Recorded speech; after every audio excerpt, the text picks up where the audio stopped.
Kemudian akan menjalani penilaian kesesuaian oleh Dinas Pendidikan dan BKPSDM pada tanggal 29 November sampai dengan tanggal 3 Desember tahun 2022.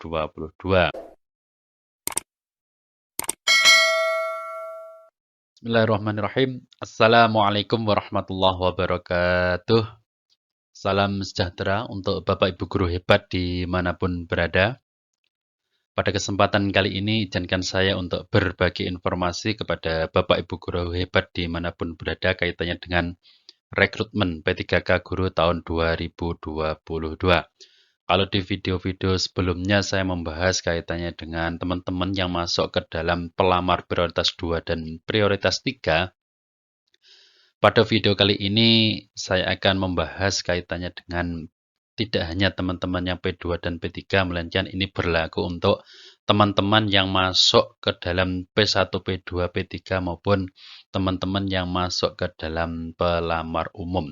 Seperti yang sudah Bapak Ibu semua ketahui bahwasannya dari kemarin tanggal 16 dan 17 hari ini adalah pengumuman hasil seleksi administrasi. Seperti itu Bapak Ibu ya.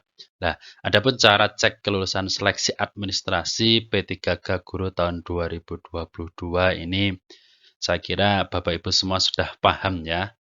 Jangan masuk ke sscasn.bkn.go.id terus kemudian Bapak Ibu silahkan klik login, masukkan nick terus kemudian password. Nah, setelah itu panjenengan akan dibawa ke halaman masuk panjenengan seperti itu ya. Nah, ini saya akan contoh ya Bapak Ibu ya, baik dari contoh teman-teman yang P1, P2, P3 maupun yang dari pelamar umum ya. Ini adalah yang pertama contoh dari teman P1 yang lulus seleksi administrasi ya. Nah, nggak tahu ini ya. Padahal kalau teman-teman yang P1 itu sebetulnya di tahun 2021 kemarin itu kan sudah lulus ya. Saya kira kalau hari ini itu langsung penempatan seperti itu, langsung ditempatkan di sekolah yang mana seperti itu. Tapi ternyata untuk teman-teman yang P1 ini tadi saya mendapat informasi untuk tampilan kelulusannya seperti ini. Untuk sekolah penempatannya belum ada, berarti harus menunggu lagi ya untuk teman-teman yang P1 ini. Keterangannya seperti ini, saya bacakan ya. Ini untuk teman yang P1 yang lulus administrasi. Tapi saya kira untuk P1 ini semuanya lulus administrasi ya, nggak ada yang enggak. Karena di tahun 2021 kemarin sudah berhasil lolos sampai ujian gitu. Otomatis kan administrasinya jelas lolos. Kalau gagal kan nggak mungkin bisa ujian gitu. Nggak mungkin bisa masuk P1. Tapi hari ini tetap ada pemberitahuan seperti ini ya.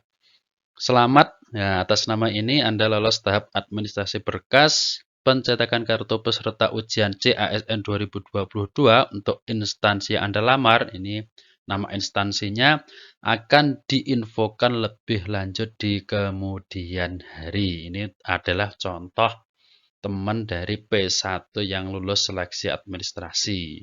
Terus kemudian ini adalah contoh dari teman yang masuk ke dalam P2, P3 dan juga pelamar umum Bapak Ibu ya. Ini ketika lolos administrasi tampilannya juga seperti ini. Selamat, Anda lolos tahap administrasi berkas. Saat ini pencetakan kartu peserta ujian CASN 2022 Anda belum dapat dilakukan ya, kurang lebih sama lah seperti yang atas tadi, tidak perlu saya bacakan ini.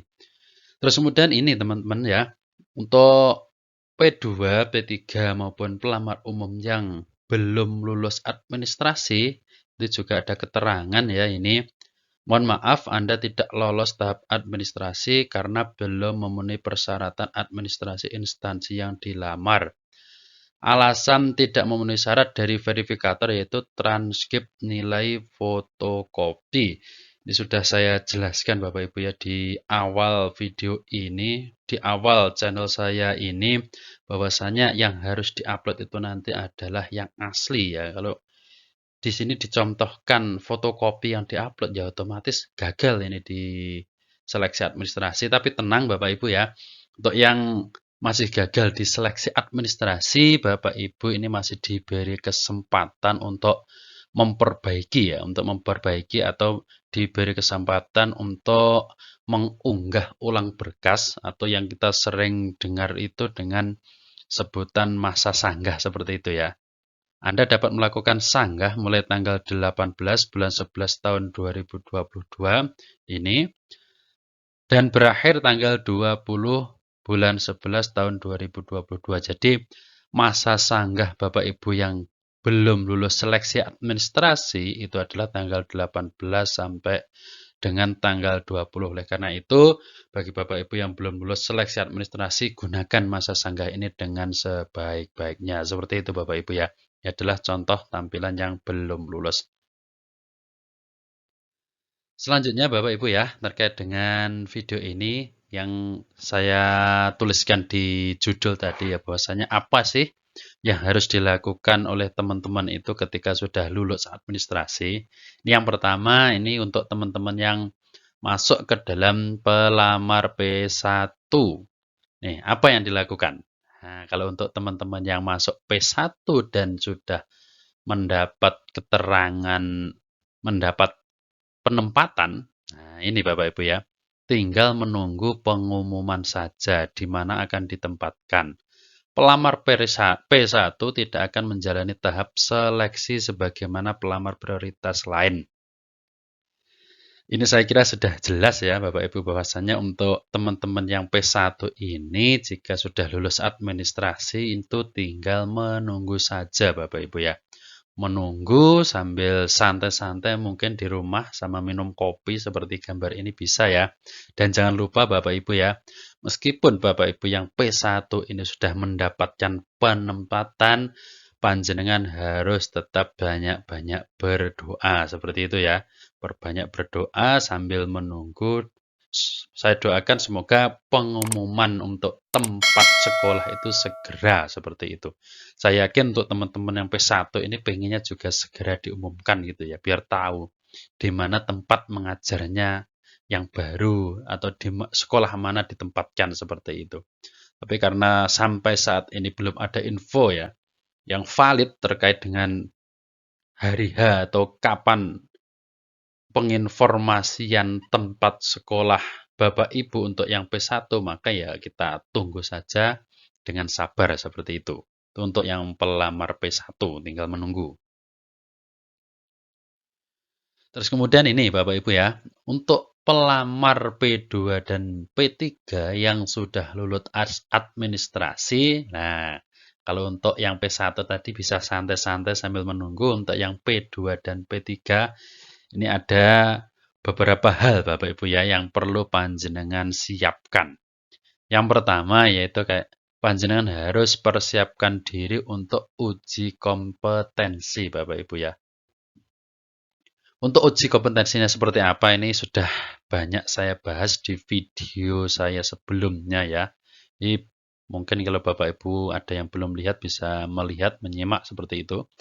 Terus kemudian langkah kedua yang panjenengan perlu persiapkan setelah lulus administrasi adalah ini. P2 dan P3 akan mengikuti seleksi observasi atau penilaian kesesuaian pada tanggal 27 dan 28 Oktober. Sini salah ya. Harusnya November. Mohon maaf Bapak Ibu ya. Ini salah ini. Harusnya November bukan Oktober. Ini sudah November ya. Ini Bapak Ibu ya.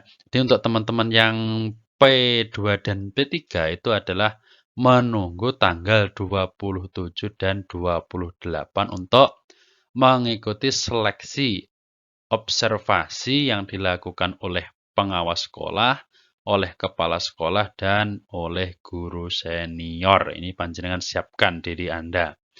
Kaitannya dengan itu kompetensi guru ya. Profesional, pedagogik, sosial, dan kepribadian harus betul-betul panjenengan siapkan ini. Terus kemudian yang ketiga Bapak Ibu ya, ini. Kemudian akan menjalani penilaian kesesuaian oleh Dinas Pendidikan dan BKPSDM pada tanggal 29 November sampai dengan tanggal 3 Desember tahun 2022. Jadi ketika Bapak Ibu yang P2 dan P3 itu sudah dinilai oleh pengawas sekolah, kepala sekolah, dan guru senior, Bapak Ibu itu nanti juga akan menjalani penilaian kesesuaian oleh Dinas Pendidikan dan BKPSDM. Oleh karena itu, sekali lagi, Bapak Ibu yang sudah lulus administrasi ini jangan santai-santai ya. Perlu dipersiapkan segala sesuatunya sehingga ujiannya nanti bisa berjalan dengan lancar dan sukses seperti itu. Kemudian yang terakhir Bapak Ibu ya, yang perlu dipersiapkan ini kaitannya dengan teman-teman yang masuk pelamar umum. Ini Bapak Ibu ya, persiapkan diri dengan belajar. Ini penting. Karena untuk teman-teman yang pelamar umum ini nanti ujiannya berbeda atau ya ujiannya berbeda dengan teman-teman yang masuk P2 dan P3. Kalau teman-teman yang P2 dan P3 tadi cukup diobservasi dan mungkin diwawancara oleh tim penilai, tapi kalau untuk teman-teman yang pelamar umum ini untuk ujiannya masih menggunakan sistem CAT atau sama dengan rekrutmen P3K tahun 2021 kemarin. Sambil belajar ini Bapak Ibu ya, sambil belajar sama menunggu pengumuman dan pemilihan formasi pada tanggal 14 sampai 18 Desember tahun 2022. Jadi Bapak Ibu untuk yang masuk pelamar umum itu nanti menunggu sisa formasi dari teman-teman P1, P2 dan juga P3. Jika masih ada sisa formasi, nanti teman-teman yang pelamar umum ini memilih formasi yang masih tersedia itu pada tanggal 14 sampai 18 Desember. Setelah memilih formasi, Bapak Ibu, pelaksanaan kompetensi bagi pelamar umum itu dilaksanakan pada tanggal 16 sampai 21 Januari 2023. Jadi untuk teman-teman yang masuk pelamar umum, ujiannya nanti adalah ini. Di bulan Januari, tanggal 16 sampai dengan 21. Ini jadi masih ada waktu yang lumayan panjang ya. Untuk teman-temannya pelamar umum itu mempersiapkan diri dengan sebaik-baiknya agar ujiannya nanti bisa berjalan dengan lancar dan hasilnya memuaskan. Nah, ini Bapak Ibu ya, untuk teman-teman yang masuk pelamar umum, ini saya kasih tahu tentang materi yang harus Bapak Ibu semua pelajari ya. Ini yang pertama ada kompetensi teknis. Ini sesuai dengan mata pelajaran yang Bapak Ibu ampuh ya. Kalau guru kelas SD ini kaitannya dengan ya materi-materi di SD. Kalau guru matematika ini juga kaitannya dengan matematika. Kalau IPA juga dengan IPA dan seterusnya seperti itu.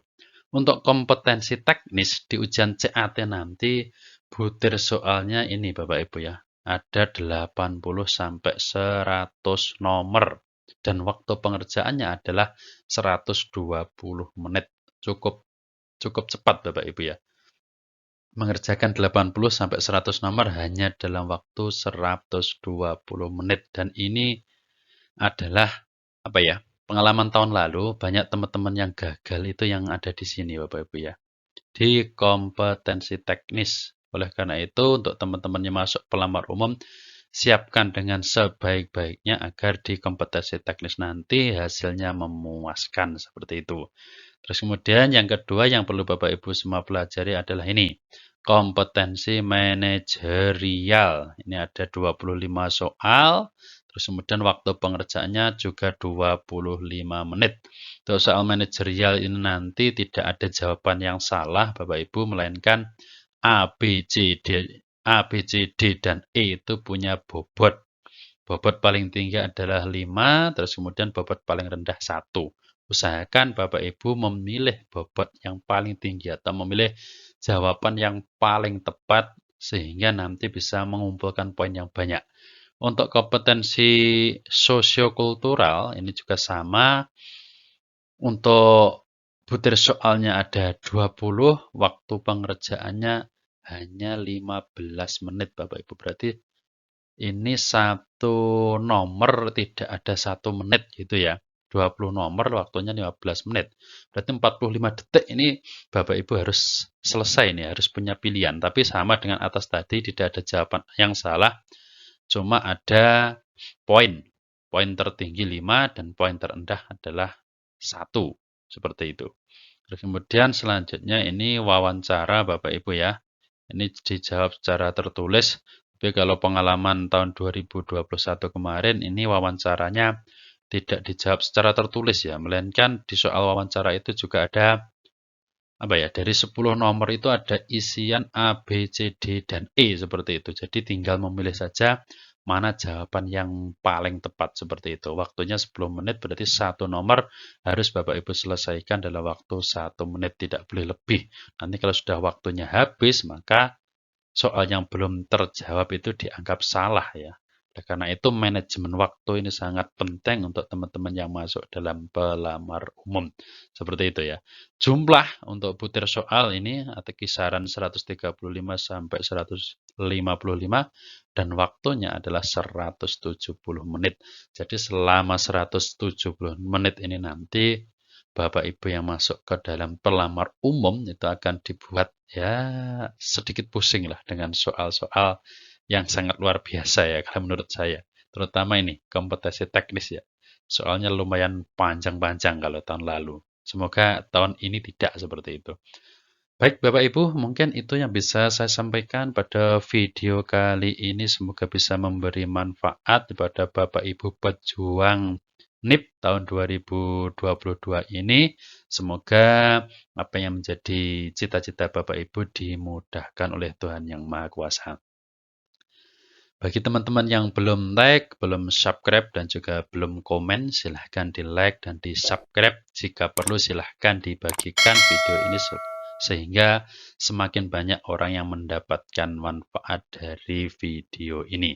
Dari saya kira sekian. Banyak kurang mohon maaf. Wassalamualaikum warahmatullahi wabarakatuh.